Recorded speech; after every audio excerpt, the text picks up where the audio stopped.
नमस्कार दोस्तों। आज मैं आपके सामने एक बार फिर हाजिर हूँ पुस्तक समीक्षा कार्यक्रम में।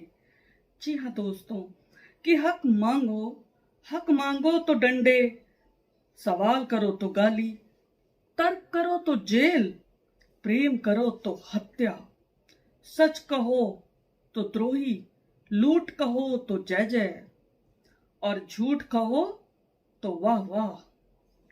चल पड़ी यह चल पड़ी है रीत कैसी, चल पड़ी है रीत कैसी। जी हाँ दोस्तों, ये पंक्तियां हैं शैलेंद्र शांत जी की, जो मैंने इस पुस्तक से ली है, सुने तो कोई।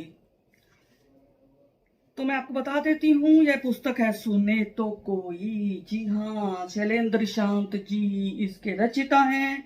इसका मूल्य मात्र 150 रुपए, पृष्ठ 116, बोधि प्रकाशन से आई है।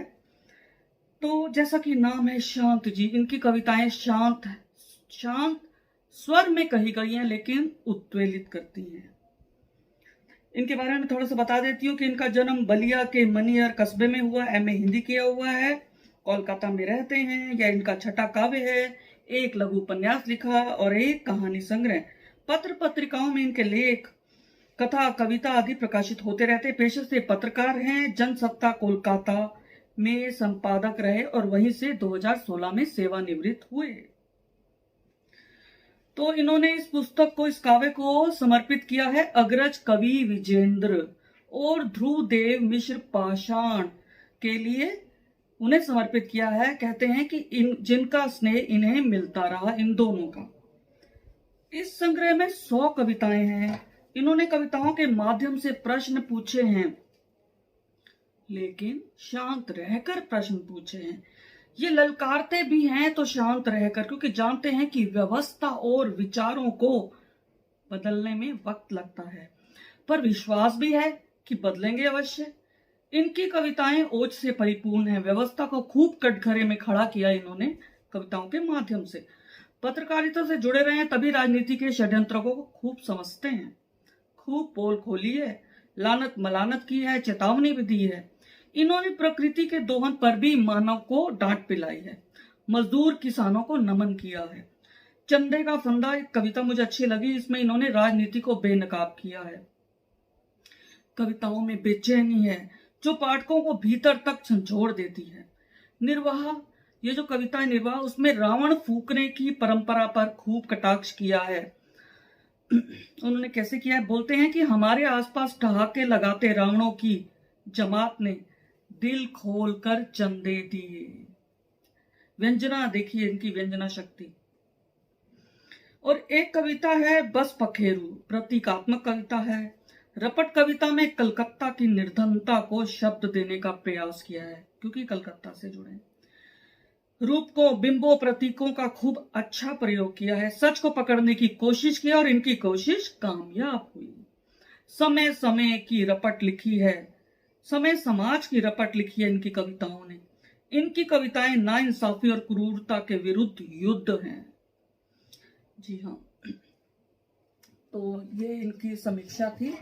तो मैं पढ़ देती हूँ, आपको पता चल जाएगा कि किस तरह के, किस कलेवर की कविताएं हैं इसमें। प्रथम कविता सुनिए, चुप्पी। होती है अपनी भाषा, होते हैं व्याकरण, संकेत उसके बिन बोले कुछ न कुछ कह जाती है चुप्पी।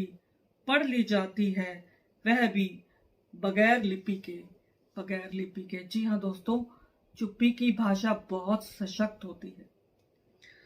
और मैं शीर्षक कविता सुने तो कोई। देखिए मुझे इसका ये बहुत अच्छा लगा, कवर पृष्ठ देखिए, बहुत अच्छा लगा मुझे। इन्होंने, इनकी कविताएं वो इसीलिए बार बार कहते कोई तो सुने कि क्या चल रहा है हमारे समाज में, हमारी व्यवस्था में। तो सुनिए इन्होंने क्या कहा है अपनी कविता में। सुने तो कोई, सुने तो कोई, हम भी तो कहते रहते हैं दिल की बात, सच्ची सच्ची जख्मों से भरे दिल की बात। मतलब वही मन की बात, सुने तो कोई, गुने तो कोई, दिल की बात यह है कि वह घबराया सा रहता है। दिल की बात यह है कि उसकी धड़कनें बेकाबू हो जाती हैं जब तक कोई कहता है कि तुम हंसो देखो कि कितनी मस्ती में है विकास की बयार।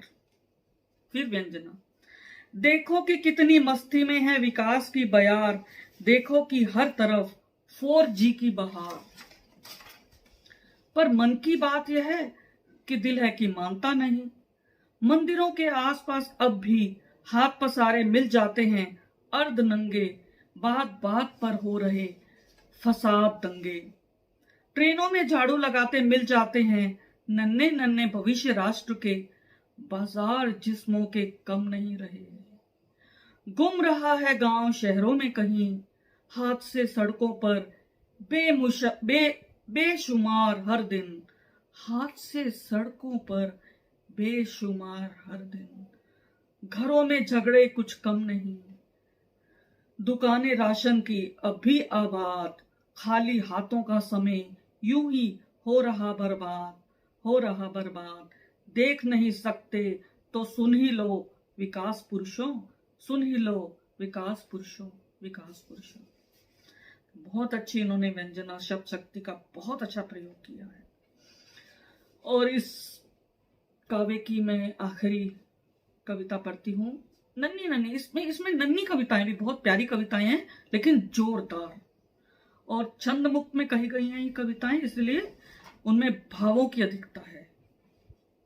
भाषा सरल है, इसमें आसानी से समझ में आती है। तो मैं ये पढ़ती हूँ। खुशबू, कभी फूल खतों में भेजे जाते थे, कभी फूल खतों में भेजे जाते थे और किताबों में छुपाए, और किताबों में छुपाए, जिसकी खुशबू सालों तक, जिसकी खुशबू सालों तक न जाती थी, न जाती थी।